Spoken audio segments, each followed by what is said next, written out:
নমস্কার বন্ধুরা, আমার চ্যানেলে আপনাদের সকলকে স্বাগত জানাই। আজ আমি তৈরি করেছি খেজুর গুড়ের পাটিসাপটা।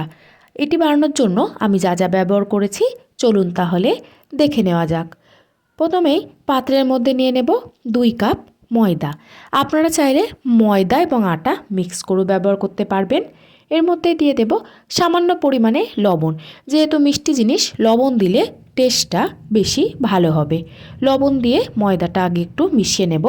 এর মধ্যে দিয়ে দেব খেজুর গুড়। খেজুর গুড়টা আমি এখানে সামান্য পরিমাণে জল দিয়ে খুব ভালো করে গুলে নিয়ে রেখেছি। এখন একদমই ঠান্ডা রয়েছে।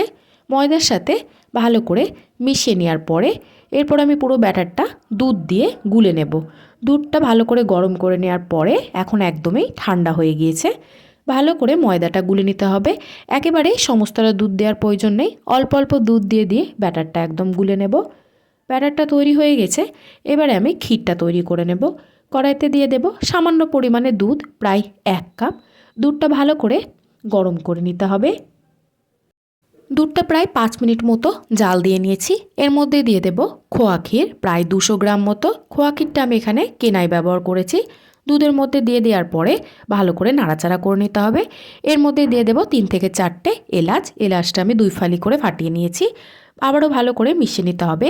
10 মিনিট মতো মিডিয়াম টু হাই ফ্লেমে ফুটিয়ে নেওয়ার পরে অনেকটাই ঘন হয়ে এসেছে। এর মধ্যে আমি দিয়ে দেব খেজুর গুড়। আপনারা চাইলে চিনিও ব্যবহার করতে পারবেন, তবে যেহেতু আমি পুরোটা গুড় দিয়েই তৈরি করব তার জন্যই গুড় ব্যবহার করেছি। খুব ভালো করে জাল দিয়ে নিতে হবে। আরও 10 থেকে 15 মিনিট মতো জাল দিয়ে নিয়েছি। দেখুন কালারটা একদম চেঞ্জ হয়ে গেছে। গ্যাসের ফ্লেমটা অফ করে খুব ভালো করে ঠান্ডা করে নেব। এবার আমি একটা ননস্টিক প্যান নিয়ে নিয়েছি। এর মধ্যে দিয়ে দেব সাদা তেল। আপনারা চাইলে ঘিও ব্যবহার করতে পারবেন। 1 হাতা ব্যাটার নিয়ে খুব ভালো করে এইভাবে চারিধারে লাগিয়ে নিতে হবে। এর মধ্যেই দিয়ে দেব যে ক্ষীরটা আমি তৈরি করে রেখেছিলাম। ক্ষীরটা এখন একদমই ঠান্ডা হয়ে গিয়েছে।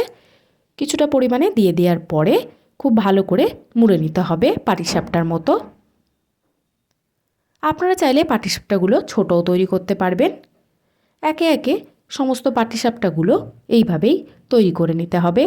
কিছুটা পাটিসাপটা তৈরি হয়ে যাওয়ার পরে আমি এখানে আবারও 3টে পাটিসাপটা দিয়ে দেব। তার উপরে গায়ের মধ্যে অল্প করে সাদা তেল লাগিয়ে নিতে হবে। আপনারা চাইলে ঘি দিয়েও ভেজে নিতে পারবেন। মিডিয়াম টু লো ফ্লেমে রেখে দিয়ে এপিট ওপিট উল্টে হালকা লালচে করে ভেজে নেব। যদি আপনারা ভাজতে না পছন্দ করবেন তাহলে না ভাজলেও কোনো অসুবিধা নেই। খুব ভালো করে হালকা লালচে করে ভেজে নিলে খেজুর গুড়ের পাটিসাপটা একদম তৈরি।